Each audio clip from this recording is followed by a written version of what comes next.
For the first time in nearly 50 years, the Onondaga County Legislature will be controlled by Democrats. But history will be made when the majority nominates an all-female leadership team in January. Joining us now, Nicole Watts, expected to become Ledge Chair, and Onondaga Hernandez, the presumed next majority leader. Thank you both for being here. Of course. Thank you for having us. And congratulations. How much do you think about the fact that you will both be making history when you assume the leadership roles in January?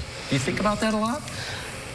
Of course, you know, right now, the time that we live in, right, history is important, and it's so unique because in 2025, for the first time ever, we have a Afro-Latino black woman serving as a majority leader, even just a woman serving as a majority leader, right? So history plays a key component of my excitement, of my joy. And Nicole, share your thoughts.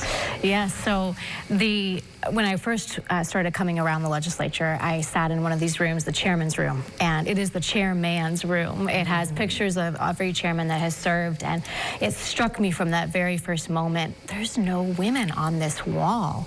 And so as soon as we entered into this new season, this exciting announcement, that was one of the first thing I thought was that some little girl's gonna see her face on that wall into the future. And all new for you, because this will be your first time on the county legislature and the first time in a leadership role. How do you bring yourself up to speed to take all of that on? It is quite the water hose of information, but I'm really grateful I've got great people around me, including Leader Hernandez, to help guide the way and learn things very quickly. And in terms of stepping into it, very fortunately, I've had some experience in leadership roles in a number of different capacities and other spaces. So that is a very helpful toolkit to come in with. And then the seasoned experience and wisdom of others combined with that, I believe we're up for the challenge. Onondaga, you have been serving on the county legislature, so how do you help Nicole and some of the other newcomers that will be joining you January? What do you do? What do you tell them? I tell them they're fortunate because when we came in a very unique situation. We had Chris Ryan running for Senate, and then next year we were our second year in, and we were, you know, thrown in to learn our positions and our jobs. This is going to deal with a lot of training, a lot of communication between the both of us. That leadership of me doing all the heavy lifting as a minority leader, and everything I learned now gets to be put into play, right? As a majority leader, I need to right now exercise some of those tools and use some of them resources that I learned, but not only for myself as a majority leader, but to also give them to the new legislators so we can succeed successfully, like everyone wants us to do and waiting for us to do this year. And thinking ahead, what do you think your goals and priorities will be for 2026? Some of the things that we've been talking about is it's really important for us to do this together. The voters voted for change, but we want to make that change in wise ways.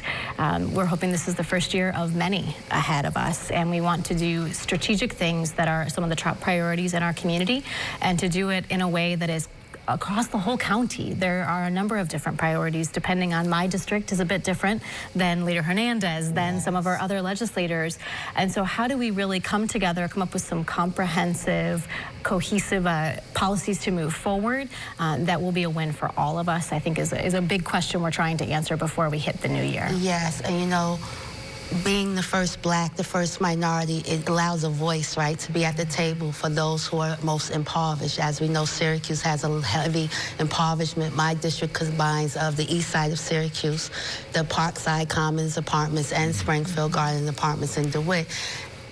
The priorities that we wanted to accomplish last year are going into this new legislative 2026 session, and we're able to put forth policies that we wanted to put forth before, dealing with impoverishment, dealing with transportation, dealing with housing. We have a homeless crisis, and now we can use what we know to utilize that to make common sense resolutions and local laws that attack just those crises that we're having to deal with right now. Not just in Syracuse, because I lived in Liverpool a very long time, but across Onondaga County as a whole.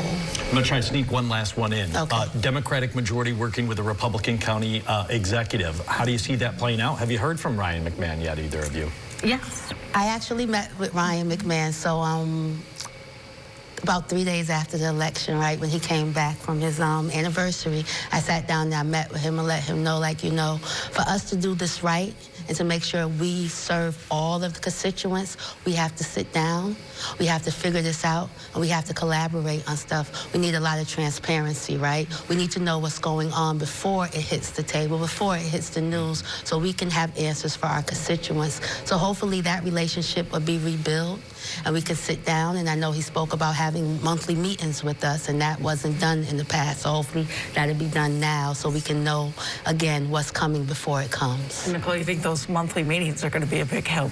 Absolutely. Yeah. I did get a chance to speak with the county executive at the end of last week, and I think we already identified a few spots where we can work together. And I think we're here to serve our entire county, and so the more we can do that together to champion these things that are important to all of us, the better. We'd like to continue this as we go forward here with you guys, so we hope to see you again, throughout the next year for sure. Thanks for joining us. Really appreciate it. Thank you for having us again. Yeah.